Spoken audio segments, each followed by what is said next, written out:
Alright, kinabi tayo.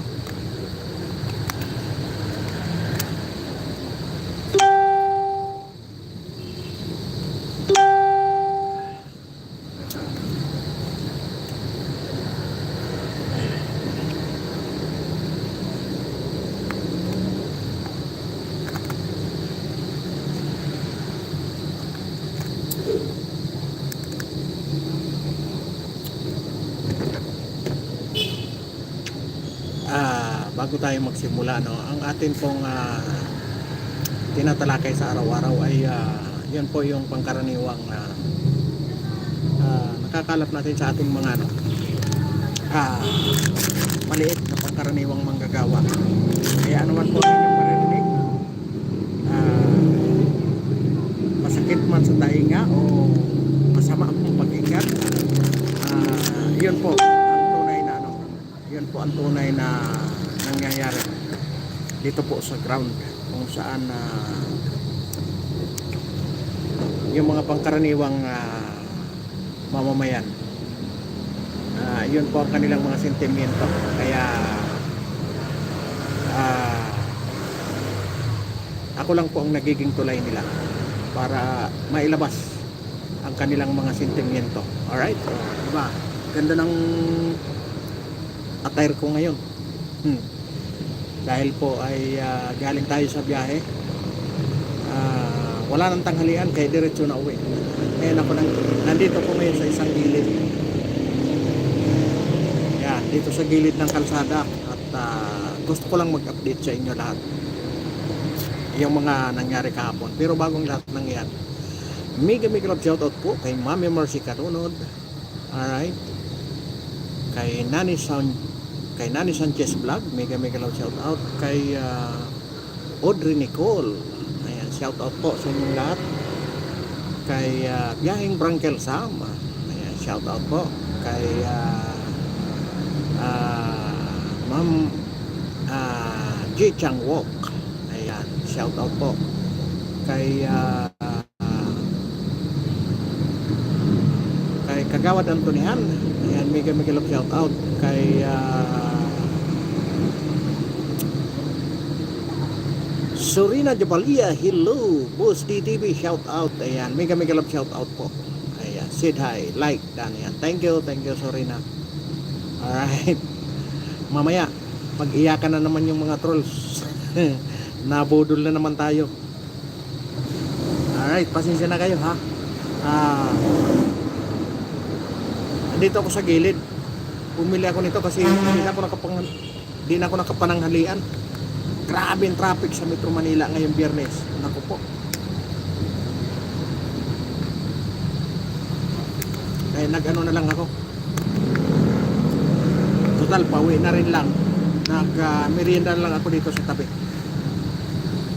Ayan, dito sa Maydali. Nadali ako maghapon, walang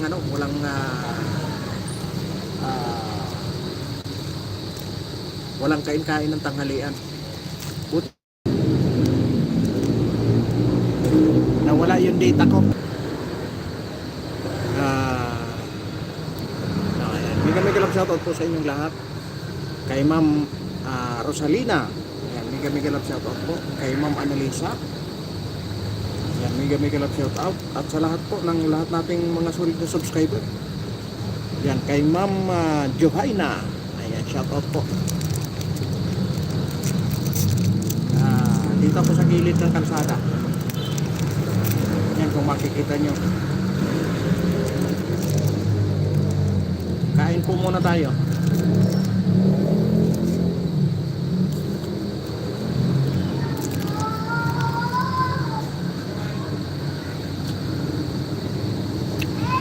Sorina Habalia, yan, shout out po. Yan, 18 million, shout out po sa inyong lahat. Ano, gusto ko lang i-ano sa inyo yung mga kaganapan ng mga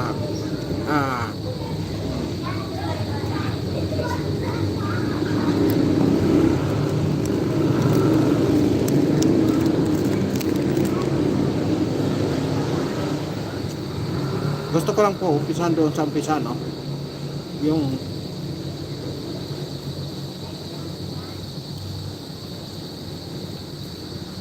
marami na naman tayong mga kababayan na na prostrate, maraming galit.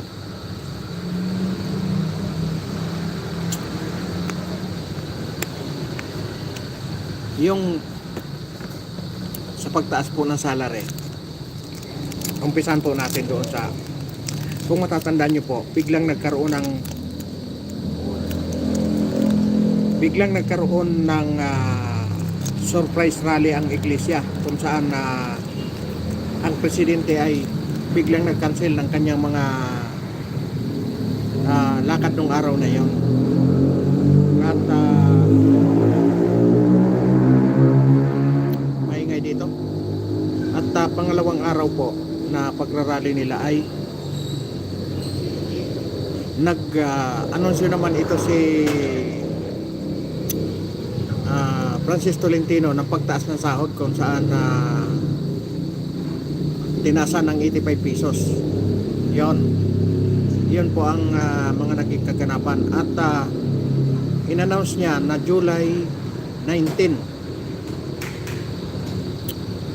no? July 19 na magpapatupad ng salary increase. At dumating na nga po ang July 19 ay walang nangyari at nagkaroon ng extension. Doon pa lang po medyo nagkaroon na tayo ng medyo hindi magandang pagkano, kasi bakit in-extend yung pagpapatupad ng salary? Kaya hindi na maganda masyado yung ng ating mga kababayan na lalong-lalo na yung mga pangkaraniwan na manggagawa.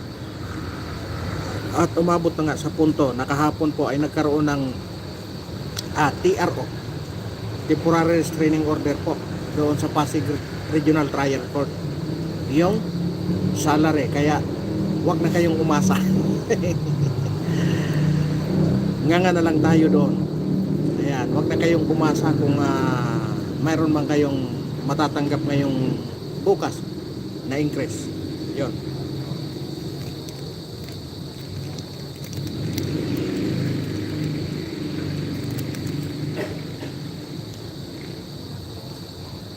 Kaya nakakalungkot na umabot na sa punto na parang niloloko na lang tayo. Parang ginagawa na lang tayong mga tsubibo ng mga namumuno. Sipin nyo, makatapos ilaban, bawiin, di ba?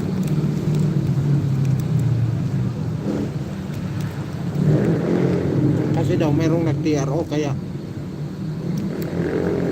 sorry na lang daw kayo, no? Kaya ngayon ako naman ang magtatanong sa inyo, kayo ba natutuwa ba kayo na ganun ang gagawin sa atin, no? Pagkatapos i-announce, babawiin.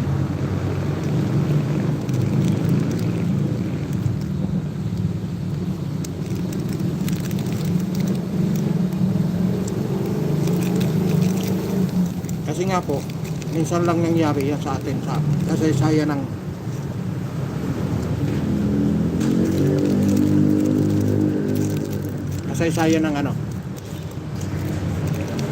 pamahalaan ng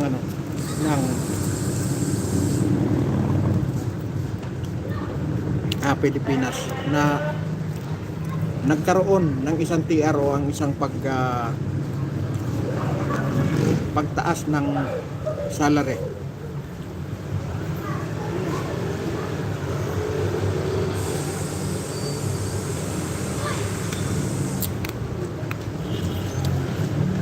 Isipin nyo yun, mga boss. Abot kamay na natin, diba? Andyan na eh. Tapos biglang binawi, no? Kaya nga yung isang congressman ng yung manggagawa party list, yung isang congressman galit na galit gawa ng isang attorney pa naman ang ano natin ngayon, ang labor secretary. Bakit pumayag siya na ITRO lang ng isang RTC, no? Na mayroon tayong dito sa labor code. Mayroon tayong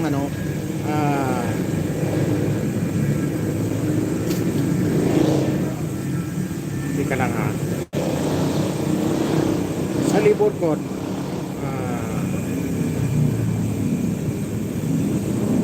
gusto ko lang yan sa inyo, no?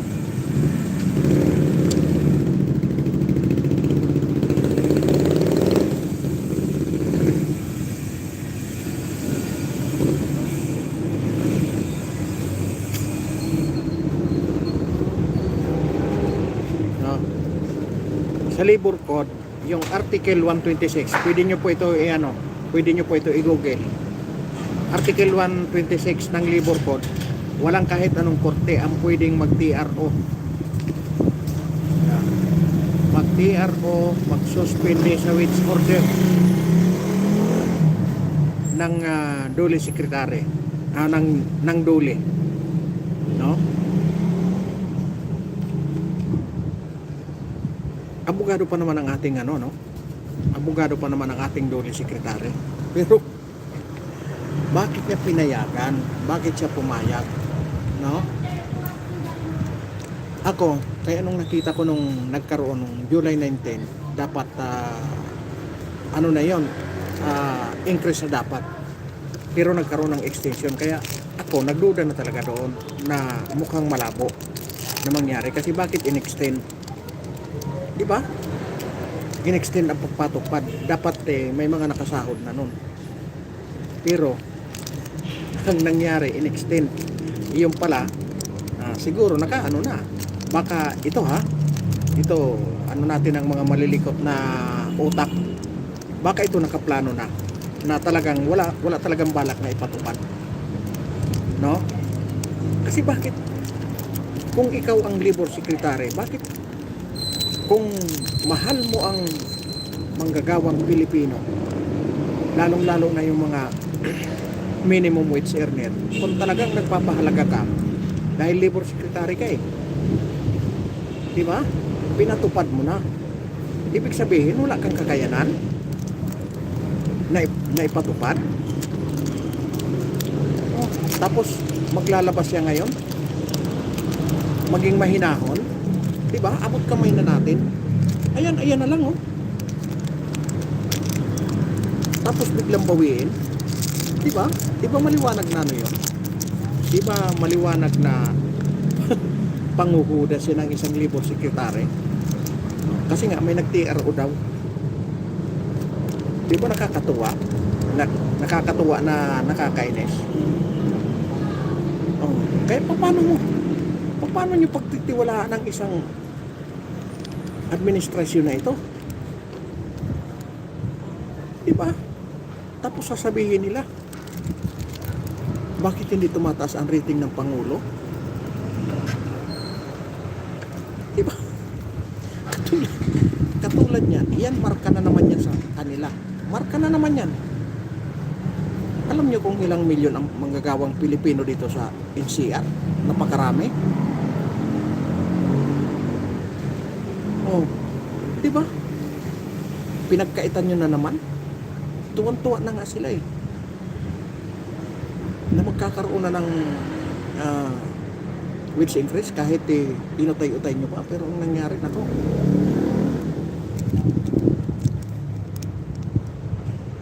kaya ginagawa lang tayong mga ginagawa lang tayong mga tsubibo. Pinapaikot-ikot lang tayo. Diba? Kung nyo dyan, kung kayo ay natuwa,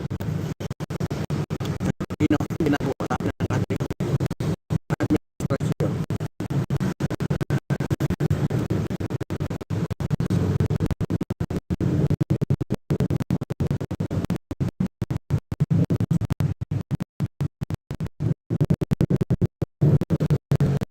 Abot may na, diba?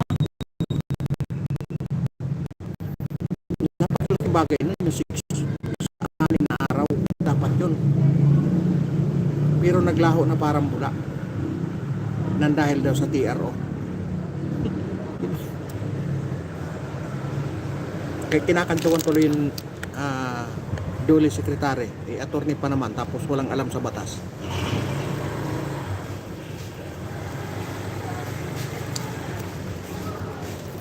Kayo po, comment nyo dyan kung kayo ba natutuwa. Diba?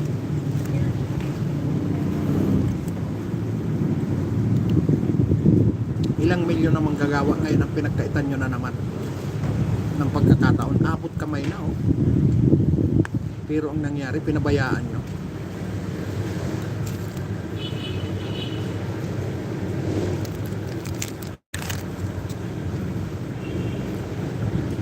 Tapos manawagan pa yung Labor Secretary na mahinahon, maging mahinahon.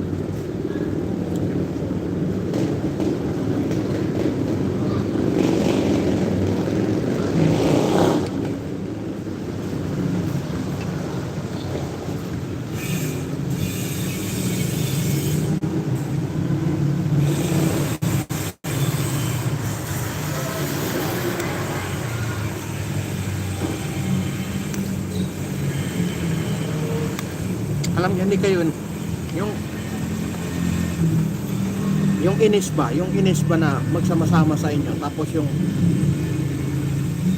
inis at saka yung frustration, hindi mo ma-imagine kung anong gusto mong sabihin, gusto mong murahin, gusto mong anuin, pero siyempre may respeto naman tayo. Pero dapat bang irespeto ang mga ganitong klaseng di ba? Yung ginagawa tayong laruan, parang yung parang yung nililigawan mo ba, tapos ang pinangakuan kayong nililigawan mo, o sige,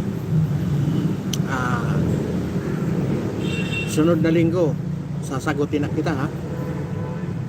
Tapos nung pagdating nung araw na yon, nakita mo mayroon ng kasamang iba, di ba? Grabe. Yung inis mo na hindi mo maintindihan, di ba? Kaya paano tataas yung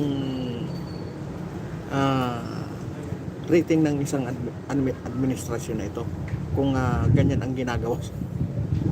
Naku po. Sipin mo, pinangangalandakan niya na yung mga libre sakay sa Davao na fully electric bus, pinangangalandakan niya na project ng national. Yung pala, simula 2022 hindi binibigyan ng budget ang Davao. Kita mong kabulastugan yan.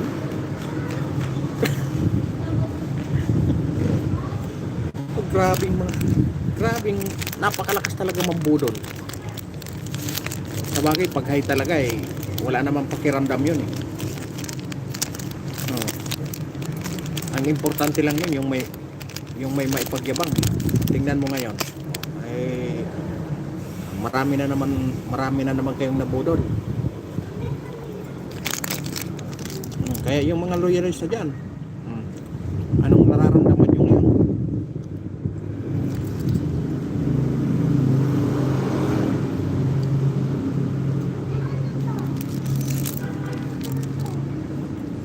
Anong pakiramdam ng nabudol?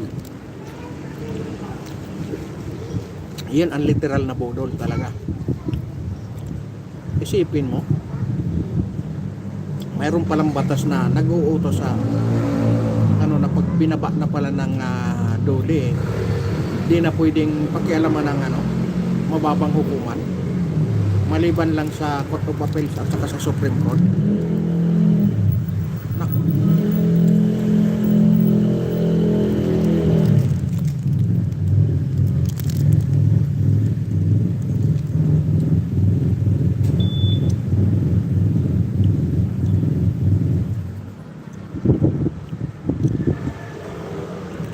loyalista, nagmumukha na naman kayong mga tangas kahihintay ng increase ng sahod nyo ngayon.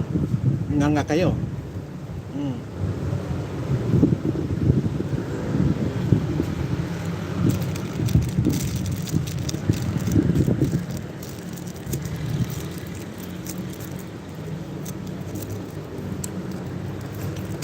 Kaya kaninang umaga gusto nang mag-withdraw yung gusto nang mag-withdraw yung mga kasamahan ko. Sabi ko sa kanila, ano naman kasalanan ng kumpanya natin? Wala namang kasalanan yung kumpanya natin dyan Ba't kayo mag-withdraw?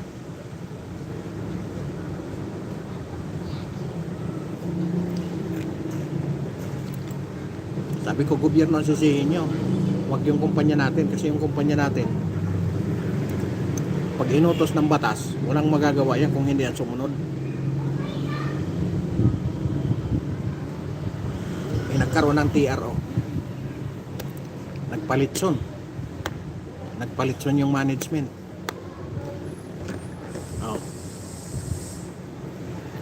Di ba?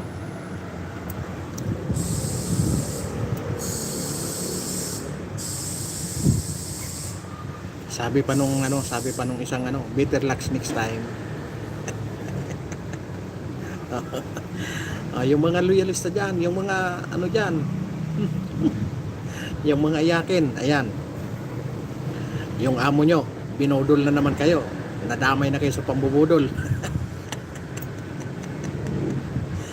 Akala nyo kami lang, ha? Kayo rin. Kung may mga trabaho kayo, nabudol na kayo. Diba? Abot kamay na lang, nakawala pa. Sabi niya, sabi nga sa mga salitang kanto pira na lang naging bato pa. Diba? Kaya ayan, anong aasahan nyo dyan? Patuloy pa ba kayong susuporta dyan? Kayong mga loyalista? Tuloy nyo, suporta nyo. Todo suporta kayo dyan para naman matuwa sa inyo lalo. Tuloy-tuloy kayong budulin. Ay nako.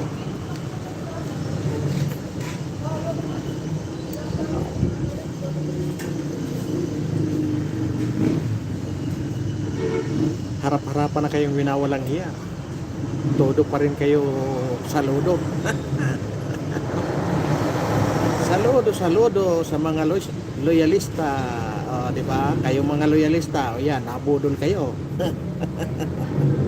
Tuloy lang, suporta lang para tuloy ang ligaya ng amo nyo. Di ba? Isa 'yon sa pangrarakit ng amo nyo. Ayan, di ba sabi niya, magpapalipad ng racket. Una pa lang yon, pinalipad kayo ng racket. Binodol na kayo. Nagtitinginan sa akin yung mga tao dito. Titingin ang mga tao dito sa Dali. Nagsilayo sila.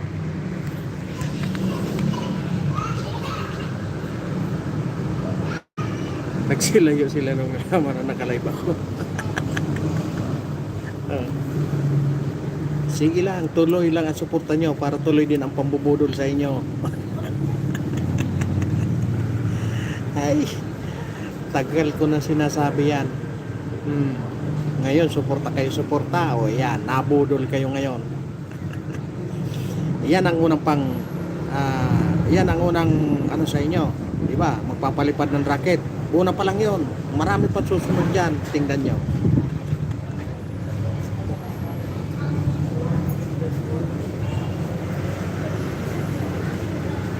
Hanggat sa maubos ang pera ng Pilipinas, uubusin niya ng racket.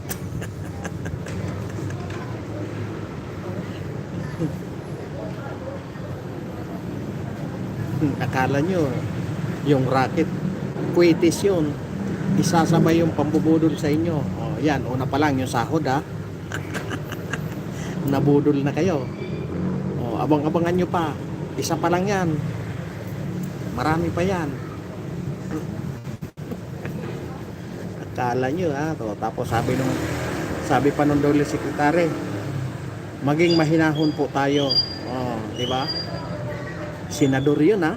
Attorney pa. Tapos walang pagpapahalaga sa inyo. Hindi man lang inilaban yung karapatan natin na manggagawa. Iyan ba dapat na senador? Walang malasakit sa ating mga manggagawa? Oh. Anong sabi? Sa halip na mag-aangat man lang siya ng boses, ilaban niya tayo? Wala. Anong sabi? Maging mahinahon lang. Nung una pa lang, di ba sabi, July 19, yung ipapatupad na yung 60 pesos na-extend. Na-extend ng yung pala may inaantay na TRO. Oh. Kita niyo yan? Talaga naman, ang galing talaga ng ginagawa lang tayong mga tanga. Sorry na lang sila dahil hindi naman tayo ganun ka yung mga loyalista yun. Ayan. Kayong mga loyalista.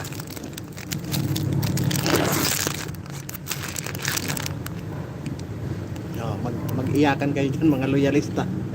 Kain po tayo.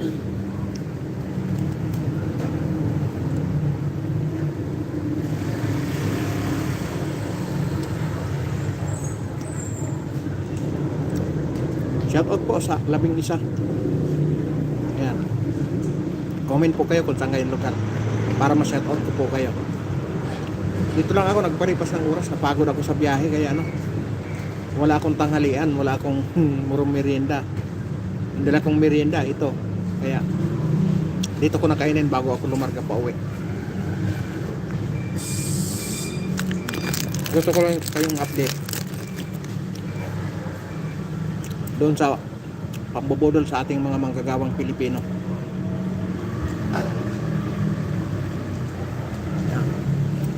Kung kayo ba natutuwa pa sa pinagkagawa ng administrasyon na ito.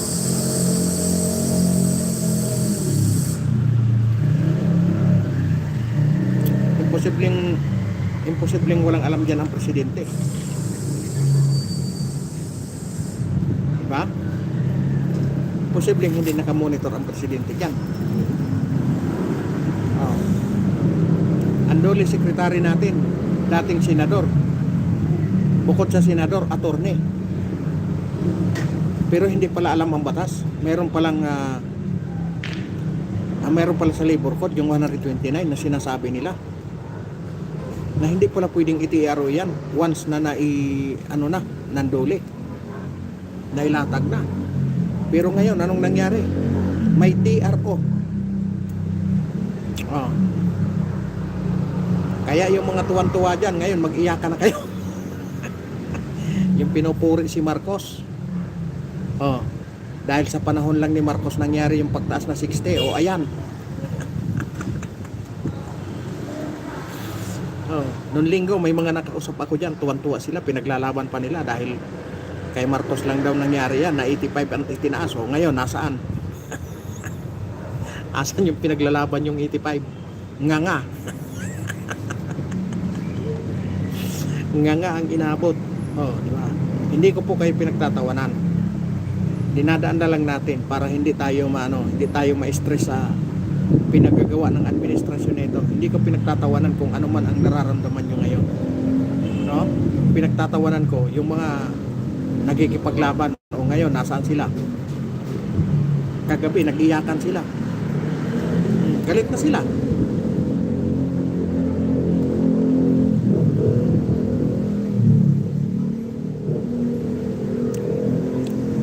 Ayan, salamat po sa mga nag-thumbs up, sa mga nag-like. Yan, maraming salamat po.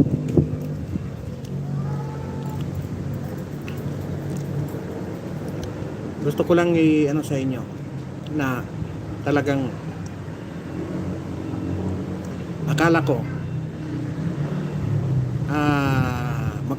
magkatotoo na yung mga pinangako ng presidente nyo. Pero isa palang pambubudol, una pa lang yon, isinakay sa racket.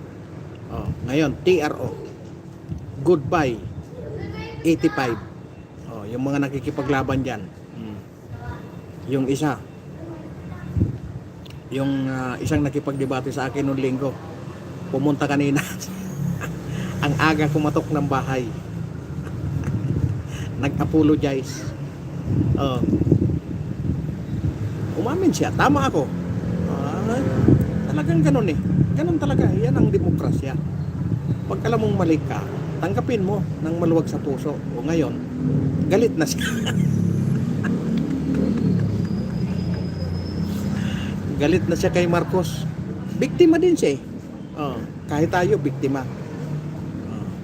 Pero sa halip na matuwa tayo, ilabas natin dito, baka mapakinggan tayo. Mapakinggan tayo ng pamahalaan. Diba? Yung frustration ng mga pangkaraniwang manggagawa. Alam nyo kanina, daming nag-ano sa akin, gusto nilang magwilga. Sabi ko, ba't kayo magwiwilga? Anong kasalanan ng kumpanyang pinapasukan nyo? Walang kasalanan yon. Ang may kasalanan dyan ang administrasyon. Bakit sila pumayag?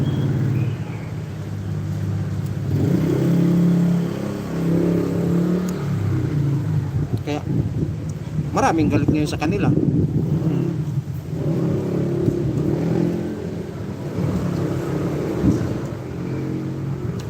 Ngayon magagalit sila sa ano? Nagagalit sila sa mga Duterte vlogger kasi dahil tuloy-tuloy daw ang paninira kasi hindi tumataas ang rating ng Pangulo. Sila ang gumagawa, di ba, katulad niyan? Sa tingin nyo, yung mga umasa dyan, matutuwa ba? Kayo, kung pangkaraniwan kayong manggagawa, matutuwa ba kayo sa ginawa niyan? Pagkatapos kayong pangakuan, babawiin sa inyo? Di ba, matutuwa ba kayo dyan? Kaya nako. Pero ang ano ko sa inyo, mga boss, huwag kayong maging frustrated yan. Bagkos, gawin yung palatandaan yan. Gawin yung palatandaan ng ang administrasyon na ito. Wala talagang walang pagpapahalaga sa atin na pangkaraniwan na manggagawa. Iyan ang tandaan nyo. Iyan, palatandaan yan. Iyan, sign iyan na walang pagpapahalaga sa atin ang administrasyon na ito.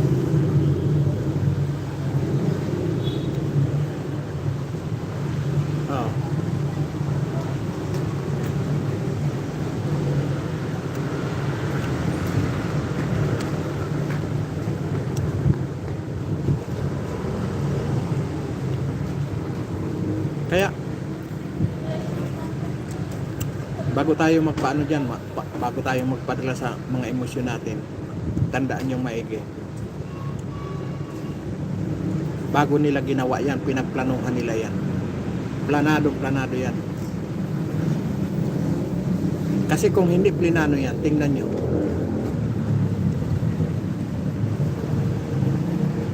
Nagkaroon July 19, tapos biglang na-extend yung pagpapatupad. Bakit in-extend? Anong meron? Diba? Siguro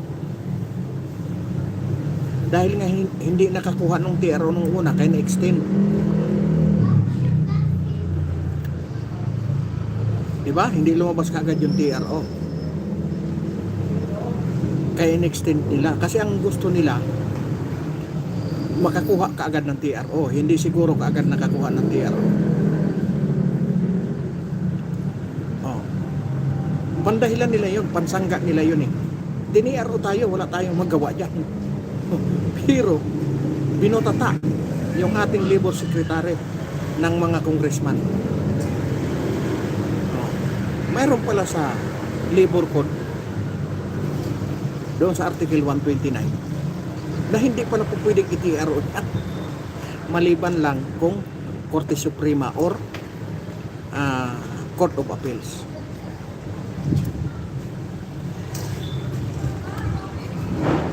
Diba? Grabe ang ano sa atin, ang simpleng pambubudol.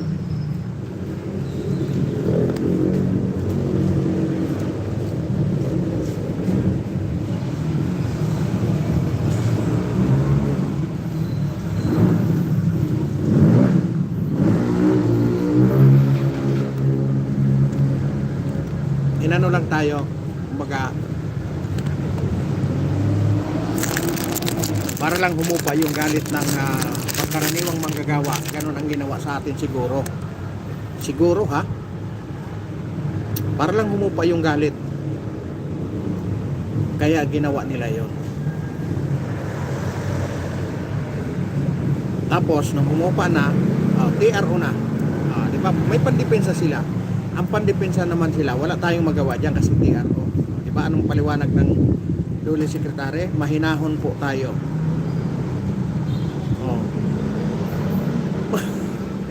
Maghinahon daw kayo. Kasi wala siyang magagawa diyan kasi TRO 'yan. Di ba?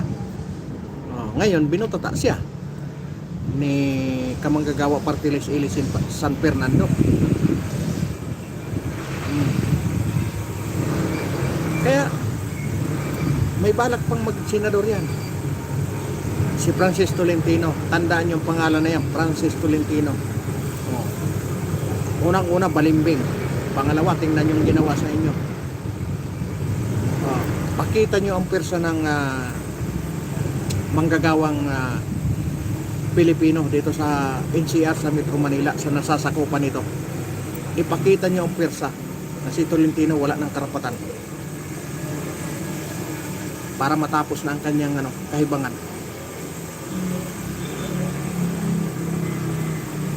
Ito yung pinagagawa na yan.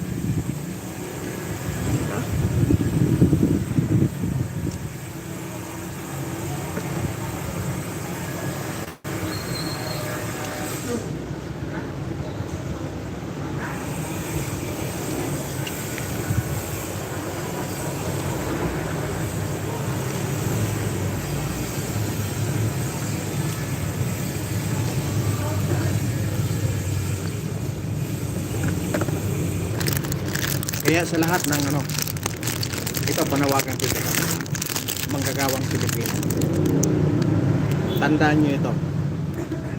Hindi pa yan ang umpisa pambubudol sa atin. Mayroon pang 1 taon mahigit. Nilagay na sa racket. Nilagay na sa racket yung sahod natin. Pinalipad na. Racket number 1. Ano ang sunod na racket number 2?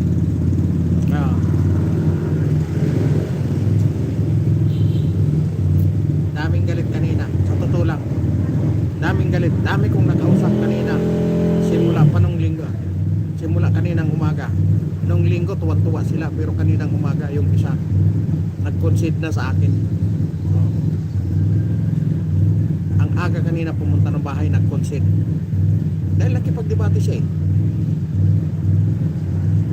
Kaninang umaga nag-concede siya.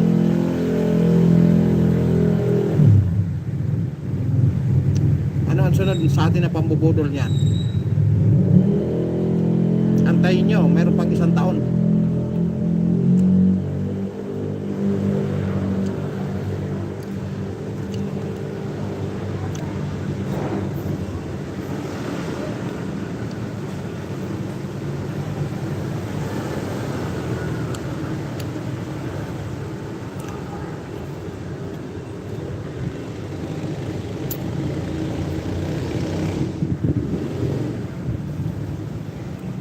Alam niyo po mga boss,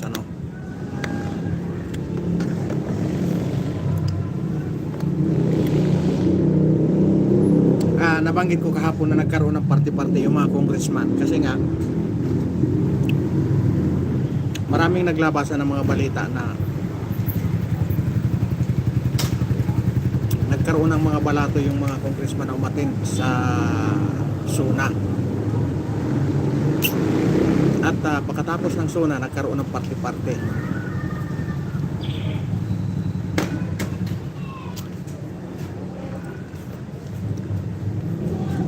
Nagkaroon sila ng parte-parte. Alam niyo po kung anong naging pulutan.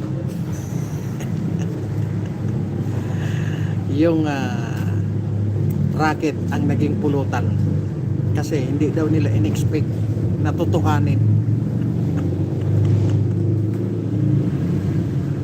Tutuhanin na sabihin ng Pangulo. Oh.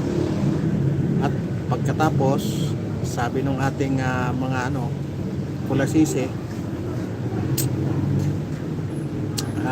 sino kaya ang napakalakas na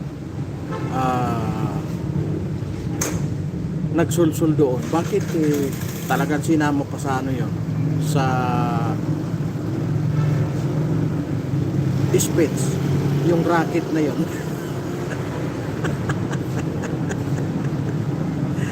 Ay nako, kawawa naman kung totoo ang mga ito, no? Usap-usapan lang naman ng mga kulasisi doon sa malapit doon sa may pinagparti-partihan nila na ang naging pulutan yung racket na speech ni BBM, di ba? Di nakakatuwa kasi sa kabila ng standing ovation yung mga congressman natin, pagkatapos pala pinulutan din. Ay nako, mahirap talaga. Ang kasi hindi hindi maka ang balita kasi hindi talaga makontrol yan eh. Lalabas at lalabas yan. Ang tanong doon, pag nalaman ng palasyo, bawiin ngayon yung kanilang yung kanilang mga bonus. Bulong-bulungan naman yun. Bulong-bulungan lang naman yun. Di ba? Yun ang mga bulong-bulungan sa kalye. Na pagkatapos magkaroon ng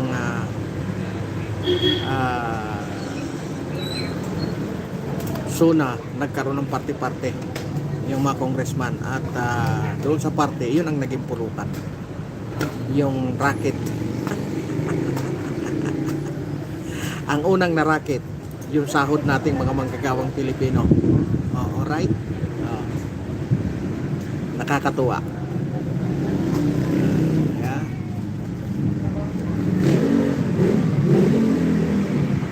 Alas 7 na po, gusto ko nang magpaalam sa inyo dahil parang nagbabadyang malakas na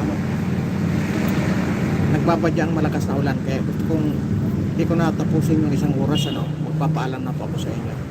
Maraming salamat po sa sumama sa akin hanggang dulo. At mega love shoutout po kay Mami Mercy Calonod. Ingat po sila sa iyo lagi. Mami Mercy, love. Paalam po.